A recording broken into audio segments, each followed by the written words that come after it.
What's up, Tutorinos, and welcome back to the Game Addicts podcast. Happy New Year, everybody. How is everybody doing? Brando back here once again. This is episode 162, I do believe. It's been a little bit since I talked to you. And I'm about ready to drop some updates about the show. We talk about some stuff that's kind of been going on in my world and the gaming world.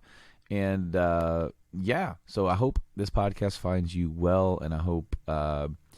hopefully we're on the upswing coming into the new year. I know it's hard to stay positive with everything going on in the world, but hopefully we can get on the, on the uptide, or on the, I'm not sure if that's the right word, on the upswing, if you will.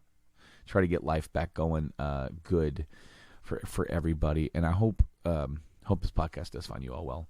What's been going on with me? Well, my whole plan for podcasting solo has kind of like fallen off the wayside, and I'm about to tell you why. I've kind of lost my podcasting space, if you kind of can't tell. If you're watching on video on YouTube, I'm not in my normal space in my game room. I am by a blank wall in my bedroom. And I'm being a little bit more quiet than usual. I've got kids out there. So if you hear a little bit, just kids being kids, crying, screaming, tantrum throwing, trust me, they're okay. They're just being kids. And this is the new reality, essentially. So what's going on with that? Well, my youngest is getting a little bit older and has pretty much commandeered the game room as his bedroom.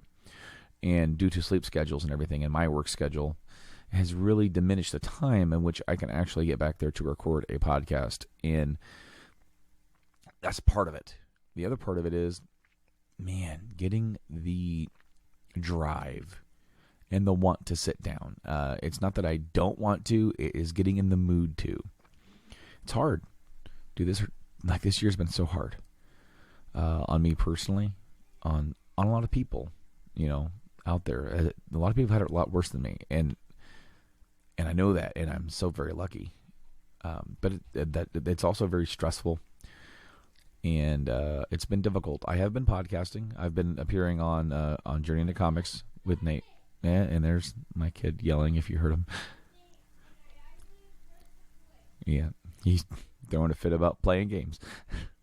That's where it all starts, right? No, I've been over there Journey into Comics, hanging out with him, with Nate a little bit this year.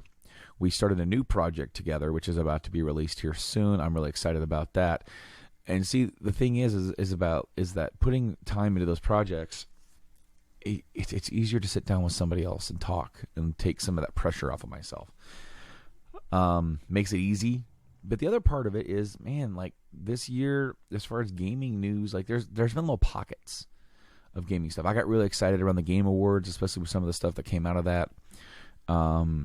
And I'll talk about some of that here today. But the new consoles that come out, I still don't have one. I know somebody who has one. I know a couple people who have them. But I still have not been able to get one. And that sucks. At the end of the day, it's not the end of the world, right? But, it's almost to the point of, do I even bother? And for a while, right? I've got other stuff going on. I did, in fact, try to record this podcast once before over the weekend, and I had this really bad hum, or like a buzz all over this podcast. And if I were to release that, it would just be an assault on your ear holes, and I did not want that. So on that podcast, I actually did bring, and I forgot to grab it for today's episode, I got a Raspberry Pi 4. I got a Canon kit from Amazon. I got the 4 gig one. Got it all set up to play some games. Because of losing my game room, essentially, I mean, it's not like I can't go back there and forcefully do it, but to work around his sleep schedules between nap and bedtime, it's like, and it's tough. It's like I have to decide when, where, and how, and can I get in and out in a certain time frame. So that kind of sucks. But what we've been trying to do is get a different space set up to podcasts from, and we are working on that for the bedroom to basically reshape our bedroom. Our bedroom is basically used only for sleeping, and we've got dressers and clothes, and I mean, it's a bedroom. It'd be what it be, I guess. But I'm gonna have I got my own little pocket here for right now, but the whole bedroom's gonna change to where this can become a new permanent podcasting space instead of just a sheer temporary one that I have now. That's what's going to happen here soon, and so I will be able to get back to making more content for Game Addicts. Now, what I want to do is get back to the deep dive stuff that I said I was going to do, and I want to do an episode of that probably here in the next week. The next time I sit down to record will be that. I wanted to do this as a kind of an update video because it is the new year, and we got some new stuff kind of going on across other shows, as well as this one. I want to do some new stuff for this one as well. But I wanted to kind of touch base with y'all and wish you guys a happy new year. But, man, the gaming space, I don't know if it's just me, guys. Nerd space in general, but with gaming, it's been getting there too. Is being a gamer being less fun because of how toxic the community can be? Is it just me? I mean, I understand people have opinions, and you can have your opinions on, and that's literally why this podcast was formed, was to talk about games. But when it gets to a point where a voice actress plays a role in a game, and she gets death threats, or Cyberpunk gets delayed again, and the studio gets death threats, that's not fun. I don't want to talk about that. Like that's what's made it hard this year sometimes to talk about stuff. I mean, there's been a long pockets of like nothing to talk about, but then like it's just people are mad all the damn time now. It's not even just like having an opinion of I didn't like this. It grows into a toxic brew, and man, it's rough. Cyberpunk came out in December, and I still haven't picked it up because I have no desire to right now. I canceled my pre-order for Cyberpunk after it got delayed from the spring into going into September, because I just figured I would wait to pick it up until I got a brand new console, thinking it was going to be easier to get one than it actually was. No, it's not easy to get one. However, even on those consoles, it's having some bugs, and there's lots of bugs. And here's the dealio, but I haven't even played Cyberpunk. I don't plan on playing it on last-gen consoles. If you want to know my flat-out opinion about it, it shouldn't have came out on the last-gen consoles if it's running that bad. Even though you said it was, I would much rather be disappointed on that front than have it be intended for a console that's going to run better on. Because even though you may, or even whoever, even myself, may have been really excited to play it, as I said, I was going to just wait until I got the new console anyway. However, if you release it and it's garbage or runs like crap on old consoles, I would much rather wait till I got a new console to have a better experience with the game than receive the game in the shape that it was received. And on the other front, like with the bugs, and obviously this game needed more time, but it had been delayed so much already, and there was so much crunch, talking about video game crunch and that whole conversation that can be had about the video game industry and crunch. Of course, we heard that with the whole Red Dead pushing that out, right? But a lot of people are comparing the Cyberpunk launch to Fallout 76, to No Man's Sky, things that were just hyped. Because, there was a lot of hype for Cyberpunk. That I think the biggest problem is hype is becoming... I almost, when Bethesda did reveal Fallout 76, they're like, available this fall. Wasn't a whole lot of time for hype, even though they did the same deal with Fallout 4. From what I've seen and what I believe, there's more to Cyberpunk than there was to Fallout 76 when it came out. Fallout 76 was essentially a beta when it came out. Like, we covered it here on this show. It became a running gag on this show, with Mike having bought 2 copies of the game. Now, I think and feel that there's no way in hell that CD Projekt Red doesn't fix Cyberpunk, and it's not going to be a great. It's like a great game hidden underneath just a myriad of just flaws and bugs and stuff like that will be fixed. The whole gaming industry is unfortunately moving toward a platform of, here's your game. We worked on it for like 4 years. Here it is. Even though whatever. I'm just saying a figure. I'm not saying Cyberpunk was 4 years, but we worked on it for 4 or 5 years. Here it is. By the way, we'll finish it about 6 months after you get it, through updates, through patches. That's becoming more and more common, and I think we need to start adjusting our expectations a bit to what. We want it to be playable. And that's where I feel like the lesser gen consoles maybe should have just missed out entirely. That's a bad decision after you've already explained that it will be coming. But is that decision to cut out that last gen because you wanted those sales, is that last gen cutout a better decision in the long run? I think it might be. And unfortunately, I just saw something today as I recorded this saying that like Steam players have dropped off 79% or whatever like that. It doesn't surprise me. I mean, a lot of people have put their time into it already and kind of beat the game. Maybe they're waiting. Maybe they got it and they played it and they're like, I'll wait until the bugs get fixed or something like that. And, I'm just not even going to, me personally, I'm not even going to throw down the money until I get, fixes and everything like that. At least not until I get a PS5 or something like that. I'm not going to get an Xbox Series X for a while. I just bought the One X last Christmas, not this Christmas, but the one before that, like right after 2019 Christmas. So like on the Xbox front, I'm okay for a little bit. I'm not a PC gamer. I'm not a huge Xbox guy anyway. I usually get those after a while, so that'll be okay.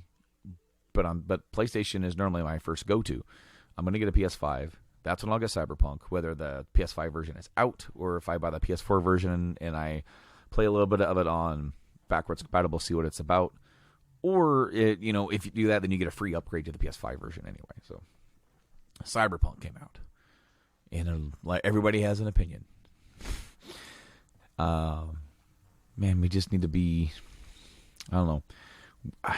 I think that is a good thing to carry forward, kind of taper our expectations a little bit, because, the thing is, we're all excited about something in gaming. We're all excited about this. Sometimes games come out and they're absolutely perfect, everything that we want it to be. Sometimes they're not. No Man's Sky won an award at Game Awards for Best Ongoing Game.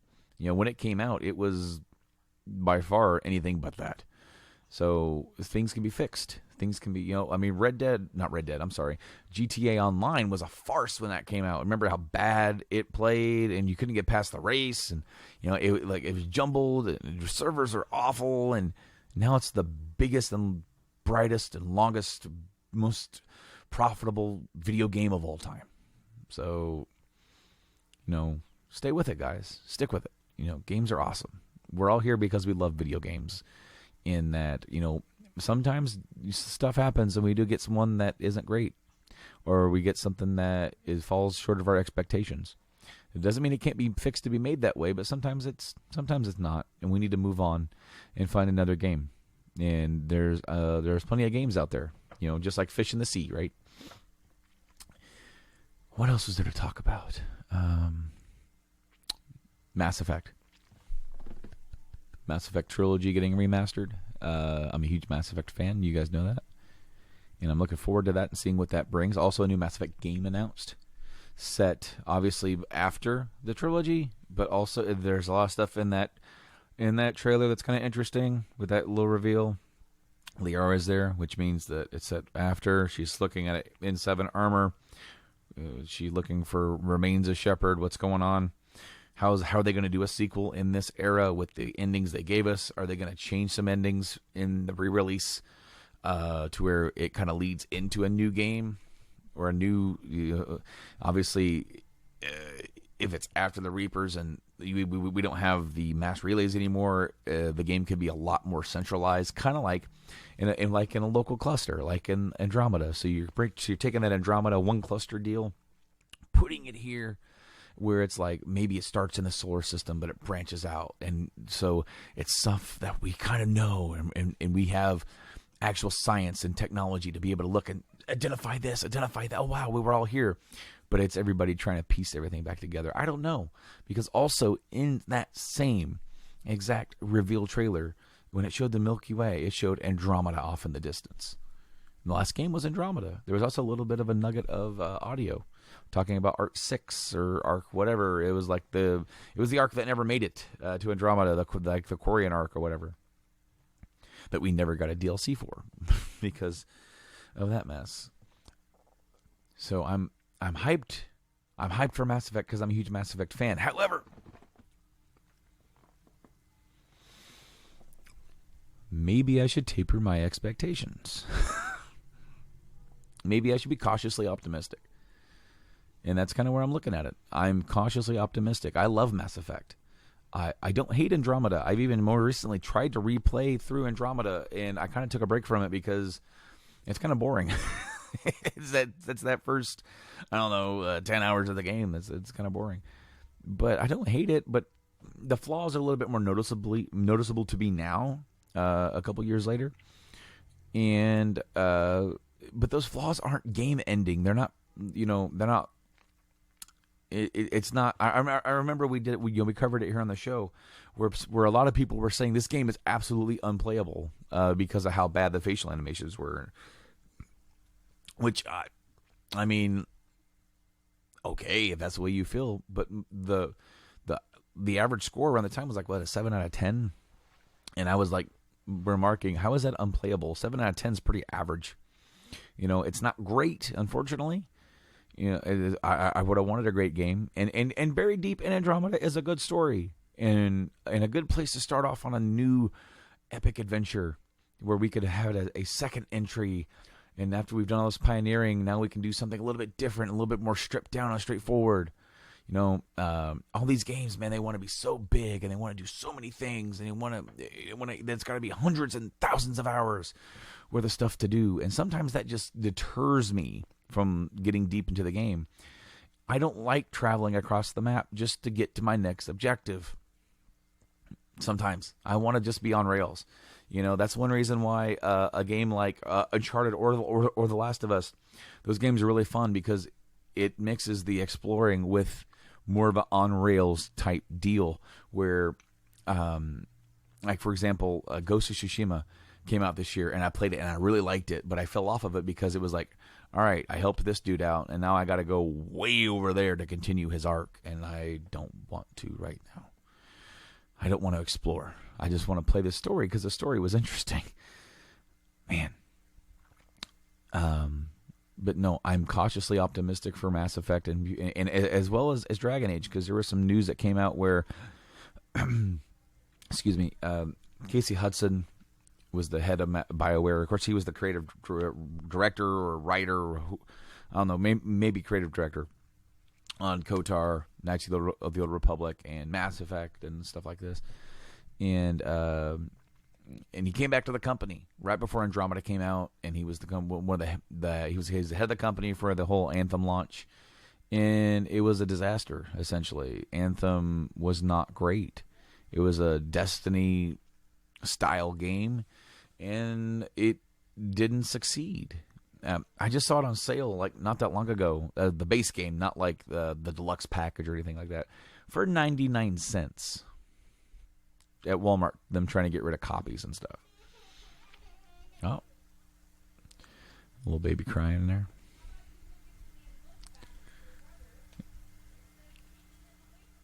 Oh. See, this is what it's like podcasting with the family, the guys. I got to keep a keen ear out to make sure things aren't getting too bad. No. I really want to take a second here to just a shout out to every single person who's ever downloaded an episode of this podcast. Thank you. Each and every one of you. I appreciate you so much. I appreciate all your downloads. I appreciate all the subscriptions. I appreciate you guys for keeping tabs on what's going on in this world, especially with how lackadaisical it's been this year. Ever since the birth of my second kid, I feel like Game Addicts is like taking a backseat, both in terms of my personal life as well as like when I'm getting back into podcasting. I've got a couple other shows that have been kind of going on, and every time it gets back to Game Addicts, I'm just like, man, what do I talk about? Man, what do I say? Man, what do I do? And that's hard. That's hard sometimes because I've really loved doing the show, and I still do. The show has been something that has been a cornerstone, sharing my love and passion for games with you guys. So that's going to continue. This episode's going to be pretty short. This is just a, hey guys, how you doing? This is what's going on. Here's my thoughts on a few things. Just like I said. But on the next episode that I film, which will probably be, if I release this week, I'm probably going to release every other week going forward. So I'm going to do another deep dive. I've been doing some deep dives of some awesome games. The last one I did was Knights of the Old Republic, which is an awesome game. This time, I'm going to dive into the world of survival horror. And I'm going to talk about Resident Evil, the very first one. As well, since we're talking about the original Resident Evil, why don't, at the same time, we talk about the Resident Evil remake? So, this is going to be a short one, guys. As I said, thank you guys so much for checking out this episode. And again, Happy New Year to all you guys. I'm looking forward to talking to you again here real soon on the Game Addicts podcast. I've been Brando. You can check out the podcast and all the podcast places that are out there. If they're not there, let me know on social media at Game Addicts Play on Facebook, Twitter, Instagram, all those places. Try to be a little bit more active in getting this show on the road once again. Thank you guys so much for joining me. Have a good one, guys. Game on.